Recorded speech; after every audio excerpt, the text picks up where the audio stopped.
Now we've got one of my all-time favorites, Congressman Jamie Raskin. Thanks so much for coming on. I'm delighted to be with you. New this week is the development that among the stolen Mar-a-Lago documents, Trump had materials pertaining to a foreign nation's nuclear capabilities. To what extent does that make Mar-a-Lago a target for foreign agents, for example, who would clearly benefit from having that information? What are the national security risks of having the most sensitive information on the face of the earth sitting God knows how many feet away from the omelet station at Trump's beach resort? Well, Mar-a-Lago has been a target for foreign agents and assets for a long time. This is nothing new. It's an extremely porous and vulnerable environment with people coming in and out all the time, big events, people wandering around. And it's certainly not the place for pilfered government documents to be lying around, much less top secret and classified documents. I'm no national security expert, but I would presume that classified documents folders don't come empty. The FBI found 48 empty classified documents folders at Mar-a-Lago. So in terms of what was in those, like we obviously haven't even scratched the surface, is it possible for the government to identify what's missing? And what are the implications of not just stolen documents now, but missing classified documents? I don't know the answer to that question. It may be possible to reconstruct the missing contents of a particular folder if the folder designates what the contents are. You know, if there's some kind of sticker or identification. But that's obviously a profoundly troubling thing to have all of these empty folders laying around and top secret documents being mixed in with confidential documents and other classified documents with other junk, all just tossed in together like a college freshman's dorm room. It's not a place for these things to be, but it's not just a question of the confidential and top secret documents. All of these were government documents that were stolen that are the property of the people of the United States and not a former president. You may have noticed that the Constitution of the United States does not have a provision creating an office of former president. You know, there are constitutions that do that in other parts of the world where former presidents have certain kinds of rights and privileges that are special, but what do you call a former president in America? You call them a citizen, and that's what they are. We spend so much time in this hellish dystopia that is our political ecosystem today, comparing Donald Trump to Hillary Clinton because it's 2022 and Hillary's been out of politics for the better part of a decade. So why wouldn't we be talking about her?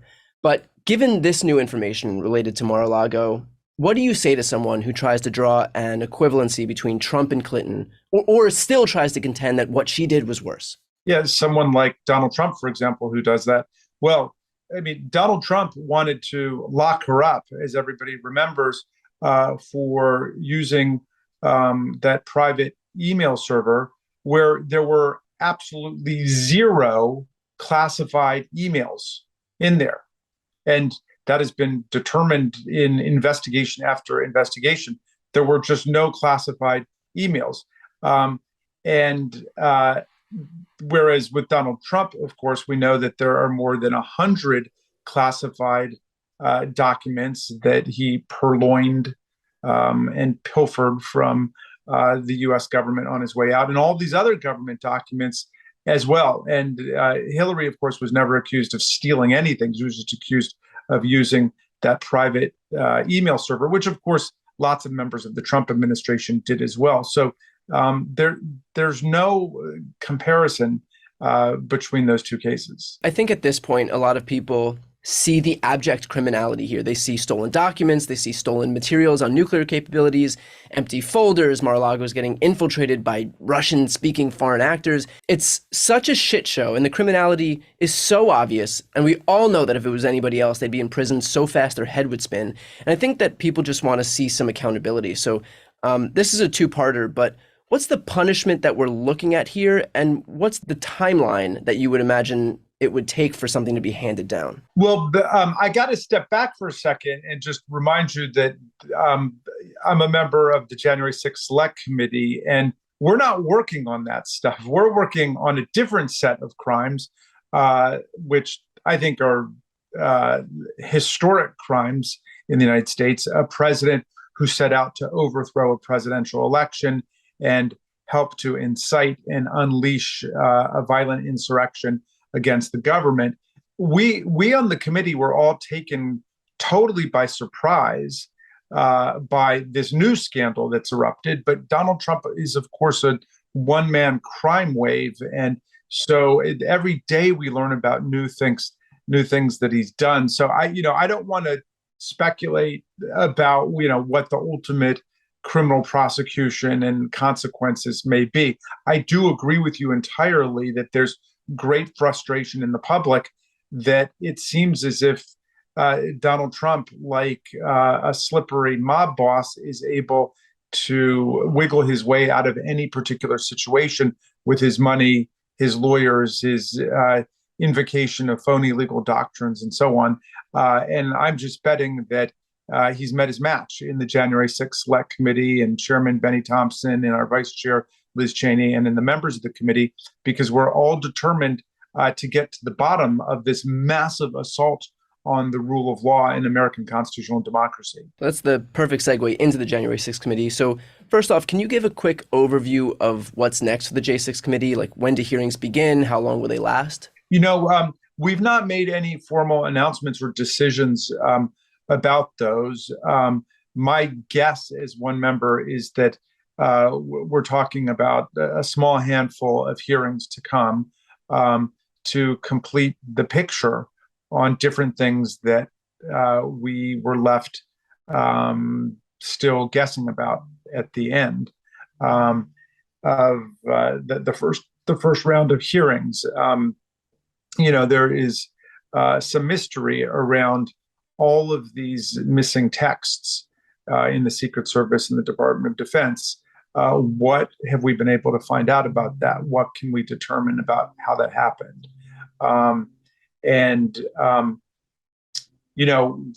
There are some lingering details about what exactly the former president had in mind when he wanted to march into the Capitol with the violent mob that he had unleashed against Congress and against Vice President Pence.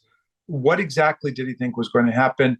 It would be great if we could reconstruct his final intent with respect to completing the coup and the insurrection. So those are, those are some loose ends that it would be nice to tie up. But look, there is overwhelming evidence and clarity about what happened. Donald Trump refused to take no for an answer from the American people, and he set about in a half a dozen different ways to try to overthrow the election result, always in violation of the rule of law.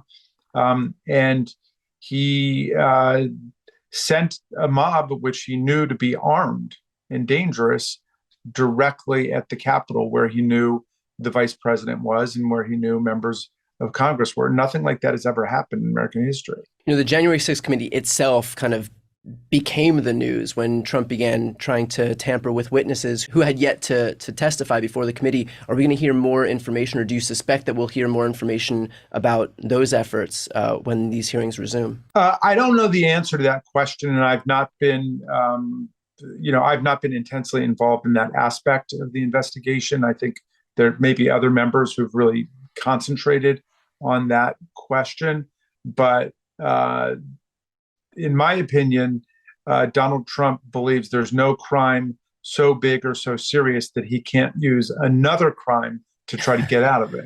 Yeah.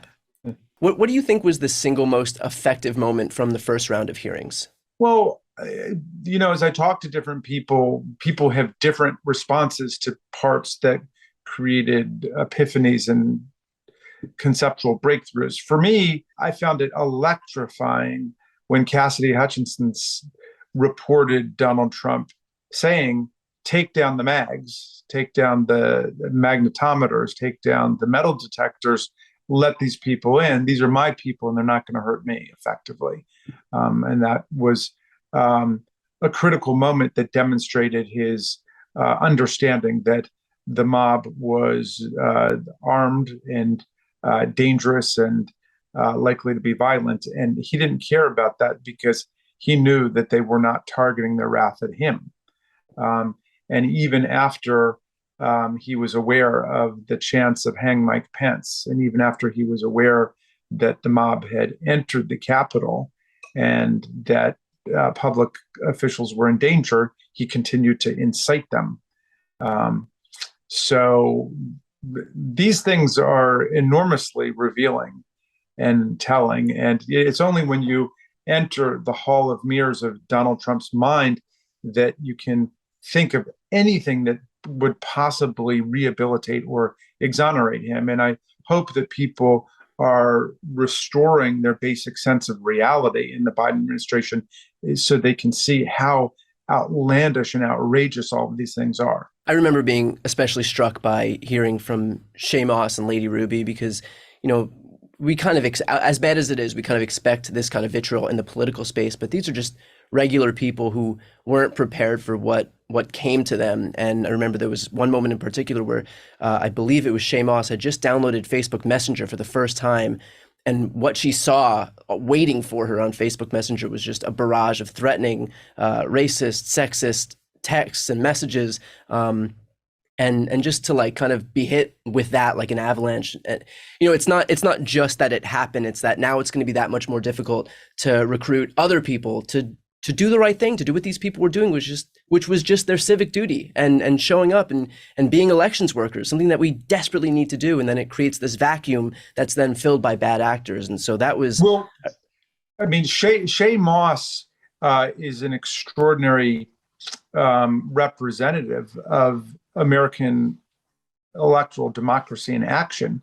I mean, we don't have a democracy if we don't have Shay Moss and people like her who are willing to wake up early and get down to the polling place and check people in and, make sure that people are getting their absentee ballots and explaining how the system works. I mean, she is the face of how American democracy works, like Donald Trump is the face of how American plutocracy and autocracy and kleptocracy and theocracy work, through all of his evil design. So that was a remarkable moment, too. I agree with you. Another similar to that was Secretary of State Brad Raffensperger. This guy's a lifelong Republican who's poured his heart and soul and money into the Donald Trump campaign, and they're willing to throw him under the bus and to unleash the wrath of the mob against him.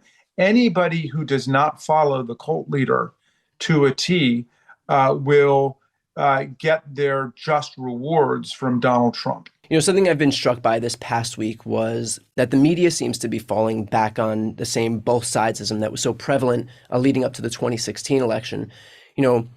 On one side, we've got Trump, who stole classified documents. We've got nuclear secrets floating around. He's pushing the big lie. His acolytes are denying election results. But at the same time, Joe Biden uttered the word semi-fascist. And so there's clearly an optics issue on both sides.